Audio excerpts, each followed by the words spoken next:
नमस्कार, आप देख रहे हैं एबी न्यूज। दर्शकों, एबी न्यूज में आपका स्वागत है। कहे जो बिहार में कोई ऐसा दिन नहीं है जिस दिन बिहार पुलिस इनकाउंटर नहीं कर रही हो, और इनकाउंटर होने के बावजूद भी अपराधी अपराध से तौबा भी नहीं कर रहे हैं। कहें जो 4-5 महीना पहले जब हमने फिगर देखा था तो 60-65 इनकाउंटर पूरे बिहार में हो चुके थे, और 4-5 महीने में लगातार इनकाउंटर होकर अब ये सेंचुरी को क्रॉस कर चुका है। और फिर भी अपराधी जो हैं सरेआम, कभी ज्वेलरी दुकान में लूट, कभी किसी की हत्या, कभी किसी ठेकेदार की हत्या, कभी किसी बाहुबली मतलब या कहें रंगदारी की भी मांग जो कहें, लेकिन एक तरह से अपराध रुकने का नाम या अपराधी बाज नहीं आ रहे हैं अपराध करने से। 100 लोगों की लंगड़े की टीम बन गई है पूरे बिहार के विभिन्न जेलों में। लगभग 40 जिले के जेल में कहें जो कंट्रोल्ड फायर वाले या पैर में गोली लगने वाले अपराधी वहाँ बंद हैं, कैद हैं। और जब कभी भी चलने की सोचते हैं और वहाँ अपने आसपास के लोगों के साथ चलने का प्रयास करते हैं तो उन्हें वो अपराध और पुलिस का इनकाउंटर भी याद आता है। कहें पिछले 5 दिनों में लगातार कहें जो पटना के आसपास के इलाकों में, पटना के 80 किलोमीटर के रेडियस में लगातार बिहार पुलिस के द्वारा इनकाउंटर किया गया। पटना में तो एक इनकाउंटर हुआ जिसमें अपराधी मारा भी गया, लेकिन वो था कुख्यात हैदर। वो एक युवक को अपहरण करके उसको मारने की योजना थी। पुलिस को जानकारी मिली, मसौढ़ी पुलिस को, और मसौढ़ी पुलिस ने उसको पहले रेड किया, और रेड करने के दौरान हैदर ने पुलिस पर गोली चलाई। इस बार पुलिस को ही पैर में गोली लगी और 2 सब इंस्पेक्टर घायल हुए, एक के बाह में, एक के पैर में।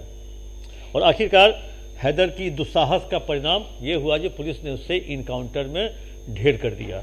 और घायल पुलिसकर्मी का इलाज एम्स में हुआ। एम्स में दूसरे दिन पटना के आईजी जितेंद्र राणा वहाँ गए। उन दोनों दरोगाओं जो एसआई थे उनके साहस का उन्होंने एक तरह से वर्णन भी किया और मीडिया से बात भी की जो किस तरह की घटना घटी थी और किस तरह से अपराधियों से लोहा लिया पुलिसकर्मियों ने और हैदर मारा गया। आइए आपको सुनवाते हैं पटना के आईजी जितेंद्र राणा क्या कुछ कह रहे हैं।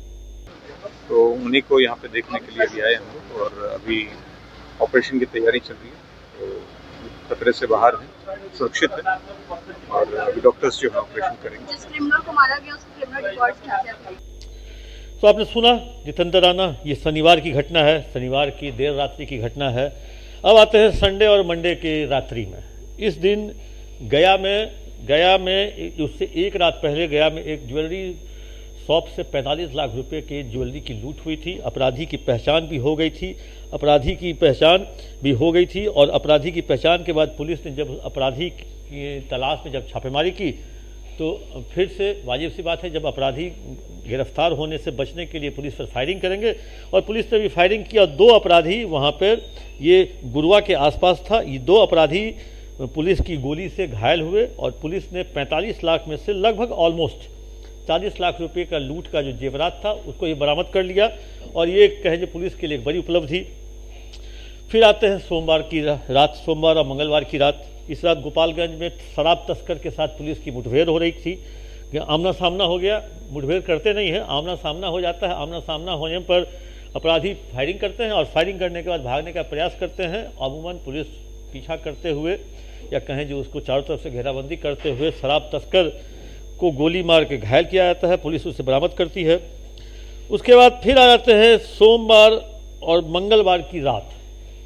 मुजफ्फरपुर में पुलिस के द्वारा एक कहें मुसहरी थाना क्षेत्र में एक इनकाउंटर होता है। 2 लोगों को एक पुल के पास कहें जो तलाशी के क्रम में वाहन गश्ती के दौरान जो कहें जो वाहन चेकिंग के दौरान रुकने के लिए कहा जाता है, नहीं रुकता है। एक भाग जाता है, दूसरा को रुकने के लिए कहा जाता है, दूसरा नहीं रुकते हुए पुलिस पर फायरिंग करता है। और फायरिंग की तस्वीर भी आप देख सकते हैं जो पुलिस की गाड़ी में 3 से 4 गोलियां भी लगी हैं, पुलिस की गाड़ी के शीशे भी टूटे हुए हैं, और अंत में पुलिस ने फायर करके उस अपराधी को पैर में गोली मारी। और ये अपराधी महुआ जिले का था, और पुलिस के अगर माने तो ये आदमी साइको था, और एक आदमी की हत्या भी उन्होंने महुआ में की थी, और महुआ में हत्या करने के बाद उसके बड़े भाई की भी हत्या उसने की थी। हत्या का अटेम्प्ट लिया भी था एक पर, और एक तरह से कहे जो मुजफ्फरपुर में इस इनकाउंटर की दरकार इसलिए भी थी क्योंकि मुजफ्फरपुर में पिछले कई दिनों से या कहें जो पिछले 1 महीने से कहें ठेकेदार को, चाहे ज़मीन काम करने वाले को 2 दिन पहले कांटी में एक ज्वेलरी दुकान में लूट और इस तरह की हत्या के अंजाम देने वाला जो था, ये इसका नाम भी अमित सिंह थे और अमित सिंह पर चार मामले थे और जिसको पैर में गोली मार के जिसको गिरफ्तार किया गया। उसके बाद बात यही नहीं रुकती है। कल देर शाम आरा के शाहपुर में एक व्यक्ति के यहाँ, एक जो भारत भूषण तिवारी, उसके यहाँ पुलिस पहुँचती है और पुलिस के पास पहुँचने के बावजूद भी वो इतना दुस्साहस के साथ एक पिस्टल निकालकर पुलिस कर्मियों को दिखाता है और पुलिसकर्मी देख कर भी उसके बगल में बैठे हुए हैं। ये तस्वीर सोशल मीडिया पर वायरल हो गई। अब पुलिस वाले वर्दी में हैं और अगर हमारे पास कोई आए पुलिस वाला वर्दी में और हम अगर पिस्टल लेके बैठे हुए हैं और ये तस्वीर किसी ने खींच ली और सोशल मीडिया पे डाल दिया, विभिन्न न्यूज़ पोर्टल पे है, क्योंकि वेबसाइट है, यूट्यूब चैनल भी है, सोशल मीडिया भी है, तो शाम में ये तस्वीर वायरल होने के बाद पुलिस की किरकिरी हुई। पुलिस ने भी दल बनाया और उसके बाद सुबह 4 बजे, आज सुबह 4 बजे, बुधवार की सुबह 4 बजे पुलिस की टीम जब उसके घर पर उसको गिरफ्तार करने गई आर्म्स एक्ट में, तो वो छत पर सोया हुआ था और छत पर से ही पुलिस पर फायरिंग करने लगा। फिर पुलिस ने भी जवाबी फायरिंग की और जवाबी फायरिंग में भरत भूषण तिवारी कहे जो एक तरह से पुलिस की गोली के शिकार हुए, पैर में गोली लगी और उसके बाद वो पुलिस की गोली के शिकार हुए और पुलिस की गिरफ्त में आए। इसके बारे में भी कहा जाता है, हमारी बात हुई वहाँ के अधिकारियों से, कहा ये साइको था और साइको था तो भाई क्या करता था, तो उम्र लगभग 30 वर्ष और पुलिस के साथ सामने पिस्टल लेके खड़ा होने के बावजूद ये कहता था या तो पुलिस तुम मुझे मारो नहीं तो मैं तुम लोगों का इनकाउंटर कर दूंगा। अब इसको साइको कहेंगे। इस साइको व्यक्ति को गिरफ्तार करने के लिए पुलिस को फायरिंग भी करनी पड़ी और पुलिस की किरकिरी भी हुई। लेकिन जिस तरह से पूरे ज़िले में, पूरे बिहार में हर ज़िले में इनकाउंटर हो रहा है, मुझे तो लगता है कहीं कोटा तो नहीं फिक्स किया गया है। जैसे एक राशन कार्ड पे एक व्यक्ति को 4 किलो राशन मिलता है। अगर 4 व्यक्ति का राशन कार्ड है तो 4 चौके 16 किलो, 2 किलो रख लेता है राशन दुकान वाला, 12-13 किलो के आसपास राशन मिलता है उस व्यक्ति को।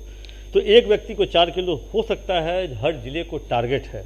तो आपके यहाँ जो अपराध है, अपराध करने की योजना तो छोड़ दीजिए, अपराध अगर हो जाता है तो आपको ढूंढ कर अपराधी को निकालना है और उसको कहें जो 48 घंटे के अंदर जवाब देना है।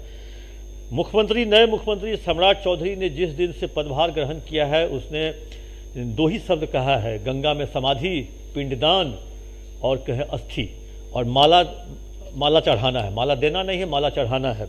और उसके बाद वो लगातार पिछले गया में या भोजपुर में या सिवान में जो युद्ध है, लगातार वो जा रहे हैं सहयोग शिविर में। वहाँ एक ही शब्द रहता है अपराधी के लिए, अपराध करोगे पुलिस का सामना होगा तो 48 घंटे के अंदर जवाब सुनने के लिए तैयार रहो।